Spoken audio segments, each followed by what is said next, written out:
এখন টাইম হয়ে গেছে 10টা, কিন্তু আজকের ওয়েদার দেখো ডাল লেকের দিকে কত সুন্দর, মানে রোদ নেই যেহেতু, তো এই সময়টা ডাল লেকটা কত সুন্দর লাগছে দেখো।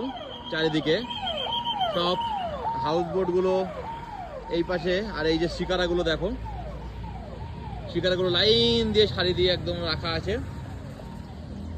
আর এই সব হাউস বোট চারিদিকে সব সারি দিয়ে সাজানো। এইটা হচ্ছে ফ্লোটিং পোস্ট অফিস ইন্ডিয়ার। তো এইদিকে ফ্লোটিং পোস্ট অফিস, আর এইদিকে দেখো অনেকে এখন টুরিস্ট কম, দু একজন চাপছে বা ওখান থেকে মানে হাউস বোট থেকে এইদিকে আসছে, বাট এমনি ঘোরার মানুষ এখন কম। কিন্তু ওয়েদারটা এত সুন্দর লাগছে, তাই ভাবলাম যে তোমাদের সঙ্গে একবার শেয়ার করি। আজকে হচ্ছে সেপ্টেম্বরের 19 তারিখ, আর এই হচ্ছে আজকে 10টার সময় ডাল লেকের ভিউ।